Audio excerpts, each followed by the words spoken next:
So class, I wanted to talk to you a little bit about information today. We all kind of have an idea of what information is, but in particular I wanted to talk about information sources. Does anybody know what that word means, sources? Can you guess? What do you think the word might mean? You've probably heard it at least once or twice before. What do you think it is? Source. Somewhere you get something from. That's actually really good. That's as good a definition as I could probably have made, so good job on that one. A source is somewhere you get something. When we talk about information sources, we talk about places where we get the information we do in our day-to-day lives. There are two kinds of sources that we're going to be talking about today. One of them is called primary source. Now, just like you attempted to guess the definition of source, does anybody have an idea what a primary source might be? We might have talked a little bit about primary numbers during math. Yeah, it has something to do with the number 1, right? That actually plays into what a primary information source is as well. So good job remembering that from the math section. We're going to see how that actually plays into information sources, primary. So all of this, all of you have probably experienced to one extent or another, because you might have played the game telephone before. Does anybody know the game telephone? You've played it? Okay, so yeah, a couple of you have played it. Yeah. Does anybody know what the rules of telephone are? For those of you who played it, can you kind of explain to us how do you play the game? You got it? Yeah, that's right. So somebody whispers something into the first person's ear, and then the idea of the game is to pass that message down to the last person on the end of the telephone line, right? And the idea is to keep that message that the first person whispered, like you were saying, keep that first message the same, so that when the last person hears it, it'll be the same message. But has that ever happened in the game when any of you have played it? No. It's almost impossible, isn't it? When it goes through that many people, you mishear something, or you think that a word was said this way, or maybe you don't know what the words mean, so maybe you try to make the message mean something to you, so you change it a little bit. Yeah, the game of telephone, that is pretty much the information process in action right there. All of you, lots of you have done it, but you might not have realized at the time that you were taking a part in the information process just by playing that silly game of telephone, right? So we're going to take a look at something now. Speaking of that game telephone, this is a book. It is a picture book called Telephone. And I'm kind of seeing some grimaces around the room right now. That's okay. I know as 5th graders you're very mature. You're reading your chapter books. You love your I Survived and your Geronimo Stiltons, perhaps. So when you see picture books like this, you're like, oh, those are kiddie books. We don't want to read those, right?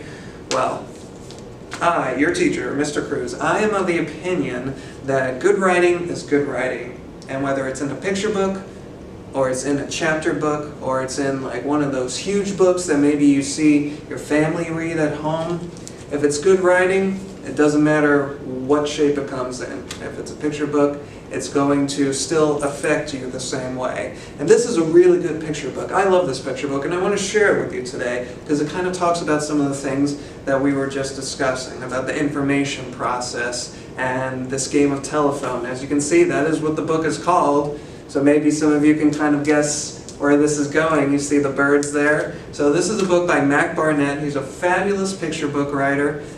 So this probably won't be the last time that you may see me read one of his books for class here. And it's illustrated by Jen, I'm going to say Karashi. Yeah. That was just a guess on my part. It's very important for you to get information beforehand so you know how to pronounce people's names correctly, though. Also a valuable lesson. So let's all read Telephone together. I promise it's going to be good. Don't worry. It's not a kiddie book. It's a lot of fun. So the first thing we see is a bunch of birds sitting on top of a telephone wire above some houses. Then Mama Bird comes along, tells the little bird, "Tell Peter, fly home for dinner." So the mama bird, who's just made this wonderful pie for dinner, has told this little boy bird, he's probably a friend of Peter's, "Tell Peter, fly home for dinner." So then the little bird goes up to another fellow and he says, "Tell Peter, hit pop, flies, and homers." Hit pop, flies, and homers. That is not the original message, is it? So now our next bird tells the ostrich, "Tell Peter, prop planes are for flyers." Anybody notice something that's happening? Yeah, the message is changing a little, isn't it? Just like the game of telephone. It's probably why the book was called that, you think? Yeah. So this ostrich, who looks like she's dressed like a maid, says, "Tell Peter, put your wet socks in the dryer." Does anybody notice anything?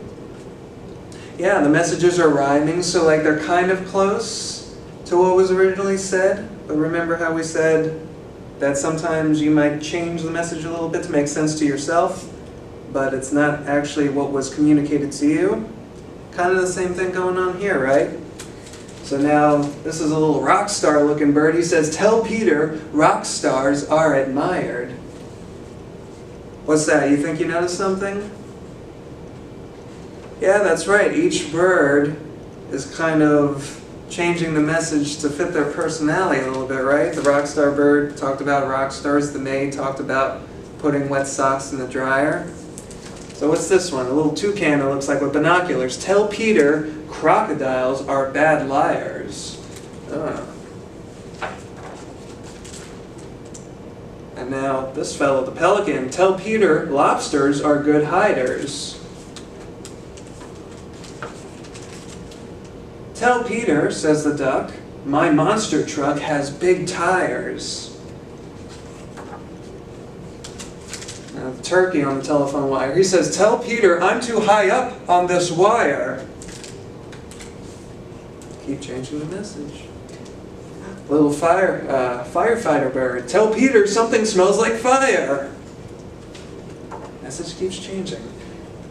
Now this is a really stressed out looking bird here. He's saying, "Tell Peter there's a giant monster lobster named Homer. He smells like socks and he breathes red fire. His eyes blaze like stars and he rides a crocodile that flies and he's coming to this wire. Tell Peter to fly, fly far away. He's too young to be somebody's dinner."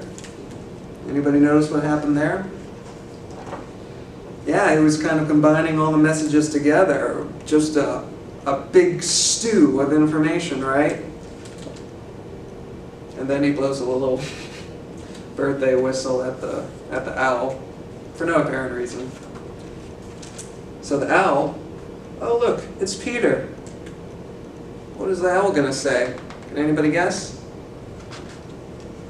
Okay. "Hey Peter," says the owl, "your mom says fly home for dinner."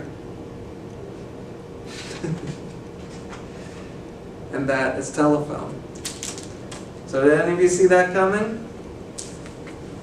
Yeah, I thought you might.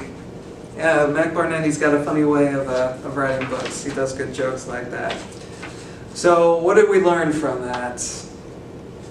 Yeah, in the game of telephone, the message changes, just like we were talking about. So that's an example of that. Do any of you think things like that happen in real life?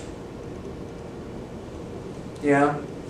Or maybe somebody gives a piece of information to somebody else and then by the time that message has made the rounds, I don't know if any of you are gossiping just yet, maybe talking about somebody getting a part in the school musical, and then by the time it gets back around to maybe the person who first said it, or the person who the information is about, it's a completely different message. Just like we saw that second to last bird, it was this combination of things that had absolutely nothing to do with the original message of just fly home for dinner. It was all these other crazy things, right? So that's what happens when information goes through so many people.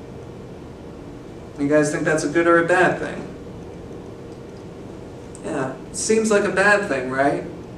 We want to get the original message. What if Peter didn't get that message? What if, from the owl, what if Peter got the message from the second to last bird? He wouldn't have known. It didn't even have anything to do with him, right? So, let's go back to what we were talking about a little earlier before. Remember primary? Talking about sources. So sources are where you get things from. In this case, a source is where you get your information from. Can anybody tell me who some of the sources were in this book? Yeah, everybody was kind of a source, weren't they? Everybody was giving some kind of information. It might not have been correct information, it might not have been the original message, but everybody was giving information, right? So thinking about primary source, I told you in the beginning that there are two kinds of sources. One of them is primary. Remember what we said about it relating to our math concepts. Primary, those numbers having to do with number 1, right? We kind of remember a little bit about that. So the other one is secondary sources. Secondary. So if we have secondary sources and primary source. So secondary source, what does that sound like? What do you think a secondary source is?